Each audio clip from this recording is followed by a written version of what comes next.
दोस्तों हम इस वीडियो में डिस्कस करने वाले हैं शेयर मार्केट की दो स्मॉल कैप कंपनियों के बारे में जो कि हमारे पोर्टफोलियो को काफ़ी ज़्यादा ग्रोथ दिलाने वाली हैं।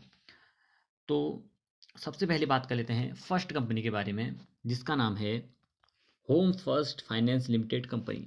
तो उसका जो अभी प्राइस है एक शेयर का वो है 674.95 रुपीज़। अगर हम बात करें तो इस कंपनी ने अभी तक ऑल टाइम में लोगों को कितना परसेंट रिटर्न दिया है। तो अभी तक इसने जो लोगों को रिटर्न प्रोवाइड किया है वो है 23.19%। उसके बाद अगर हम इस कंपनी की लिस्टिंग की बात करें तो इस कंपनी की लिस्टिंग 5 फरवरी 2021 को हुई है। अगर हम इस कंपनी के सेक्टर की बात करें तो ये कंपनी फाइनेंस सेक्टर से बिलोंग करती है और अगर इस कंपनी की इंडस्ट्री को देखने जाएं तो वह फाइनेंस हाउसिंग इसकी क्या है इंडस्ट्री है। और इसकी कैटेगरी की बात करें तो ये कंपनी स्मॉल कैप कैटेगरी में शामिल होती है और इसकी अगर हम पीवी रेशियो देखने जाएं तो वो है 26.25। अगर हम इस कंपनी के बारे में देखने जाएं अबाउट में तो ये कंपनी 48 घंटों में लोन प्रोवाइड कराती है लोगों को, वो भी इंटरनेट के थ्रू, जो कि एक स्ट्रॉन्ग पॉइंट है इस कंपनी के लिए। अगर हम इस कंपनी के गुड पॉइंट की बात करें तो company has delivered good profit growth of 84.2% CGR return के साथ लास्ट के 5 ईयर में ग्रोथ इस कंपनी ने हमें प्रोवाइड की है।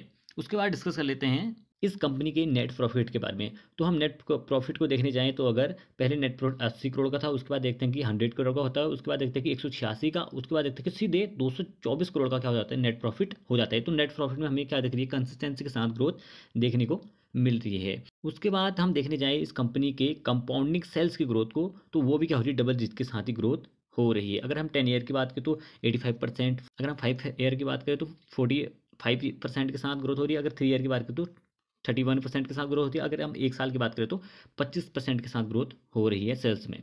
अगर हम इस कंपनी के कंपाउंडिंग प्रॉफिट की ग्रोथ देखने जाएं तो वो भी क्या हो रही है, डबल डिजिट के साथ ही ग्रोथ हो रही है। अगर किसी भी कंपनी में कंपाउंडिंग प्रॉफिट की ग्रोथ डबल डिजिट या ट्रिपल डिजिट के साथ ग्रोथ हो रही है तो वो कंपनी फंडामेंटली क्या मानी जाती है, स्ट्रॉन्ग मानी जाती है और वो लॉन्ग टर्म के लिए भी वो कंपनी इन्वेस्ट करने के लिए बेहतर मानी जाती है। तो इसमें अगर अगर हम कंपाउंडिंग प्रॉफिट की ग्रोथ देखने जाएं तो वो भी क्या हो रही है, कंसिस्टेंसी के साथ डबल डिजिट के साथ ही ग्रोथ हो रही है। हम 5 ईयर की बात करें, 3 ईयर की बात करें या एक साल की बात करें तो डबल डिजिट के साथ ही ग्रोथ मिल रही है।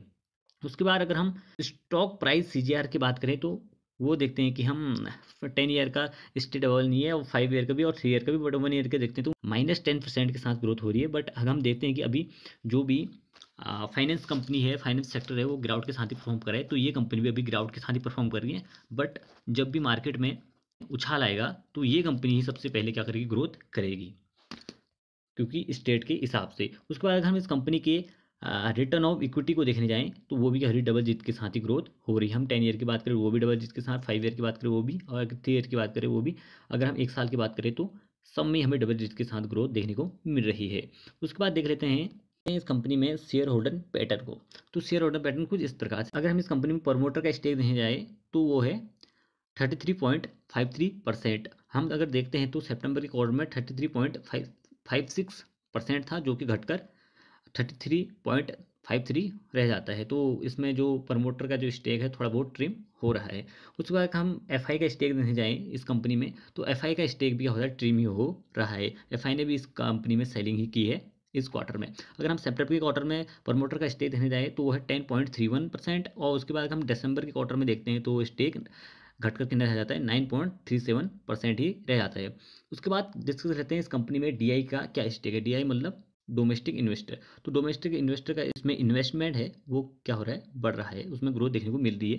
अगर हम देखने जाएं तो सितंबर के क्वार्टर में 6.42% था, उसके बाद अगर हम देखने जाएं दिसंबर के क्वार्टर में बढ़कर 6.51% हो जाता है। अगर हम इसमें पब्लिक की इन्वेस्टमेंट देखने जाएँ, पब्लिक की इन्वेस्टमेंट में भी ग्रोथ देखने को मिल रही है, जो कि है अभी 50.58%। तो ये कंपनी क्या है, फंडामेंटली स्ट्रॉन्ग कंपनी है और हम इस कंपनी में स्टेक लेने के बारे में सोच सकते हैं अपने बजट के अनुसार। तो दोस्तों उसके बाद डिस्कस कर लेते हैं दूसरी कंपनी को जिसका नाम है हैप्पियर माइंड टेक्नोलॉजी। अगर हम इस शेयर की बात करें तो ये शेयर काफ़ी ग्रोथ देने वाला शेयर है, बट हम देखते हैं कि ये कंपनी ज़्यादा एक्सपोर्ट करती है। तो इस कंपनी में अभी मंदी का दौर चला हुआ है, जो कि हमें इन्वेस्ट करने के लिए काफ़ी बेहतर है, क्योंकि अभी देखते हैं कि रशिया और यूक्रेन का युद्ध चल रहा है, जिसके वजह से एक्सपोर्ट जो भारत से हम बाहर जो सामान भेजते हैं वो क्या हो पा रहा है, कम हो पा रहा है। हम एक्सपोर्ट कम कर पा रहे हैं, इसलिए इस कंपनी में क्या देखी जा रही है, मंदी देखने को मिल रही है। अगर हम इस कंपनी की एक शेयर की बात करें तो वो है 819 रुपया इंडियन रुपीज़। एंड अगर हम इस कंपनी की ऑल टाइम में जो लोगों को अभी तक इसने रिटर्न प्रोवाइड किए हैं वो किए हैं 128.49%। उसके बाद डिस्कस कर लेते हैं इस कंपनी के बारे में। तो हम देखते हैं कि ये कंपनी इंफॉर्मेशन टेक्नोलॉजी सेक्टर से क्या करती है, बिलोंग करती है। और अगर हम इस कंपनी की इंडस्ट्री की बात करें तो वो है आईटी सॉफ्टवेयर। अगर इस कंपनी की मार्केट कैप को देखने जाए तो वो है लगभग 12,000 करोड़ के आसपास। एंड अगर हम इसकी कैटेगरी की बात करें तो ये कंपनी स्मॉल कैप कैटेगरी में शामिल होती है और इसकी पीवी रेशियो है 53.43। एंड अगर हम इस कंपनी के कामकाज को देखने जाएं तो ये कंपनी नेक्स्ट जनरेशन के लिए आईटी सॉल्यूशन क्या करती है, प्रोवाइड कराती है। उसके बाद देख लेते हैं कि ये कंपनी जनरेट रेवेन्यू, जो कमाई जनरेट करती है एक्सपोर्ट से करती है सबसे ज़्यादा, जो कि है 81%। और हम देखते हैं कि अभी यूक्रेन और रूस का जो युद्ध चल रहा है उसकी वजह से जो एक्सपोर्ट है वो काफ़ी कम हो रहा है। इसकी वजह से इस शेयर में भी गिरावट देखने को मिल रही है। जब भी ये युद्ध खत्म होगा उसके बाद सबसे ज़्यादा ग्रोथ इसी कंपनी के शेयर में देखने को मिलेगी एक्सपोर्ट के मामले में। तो ये कंपनी अभी इन्वेस्ट करने के लिए काफ़ी बेहतर कंपनी है। अगर हम इस कंपनी की गुड पॉइंट की बात करें तो ये कंपनी एक्सटेंड कर रही है गुड क्वार्टर में। एंड उसके बाद देख लेते हैं कि ये कंपनी जो लास्ट के जो 5 ईयर में इसकी जो गुड प्रॉफिट की ग्रोथ है वो है 112% सीजीआर रिटर्न के साथ में। और अगर हम तीसरे पॉइंट की बात करें तो कंपनी की जो रिटर्न ऑन इक्विटी है वो ग्रोथ हो रही है लास्ट के 3 ईयर में 38.9% के साथ। और अगर हम देखते हैं कि उसके बाद चौथे पॉइंट के साथ तो healthy dividend pay out of 18.3% के साथ ग्रोथ मिल रही है।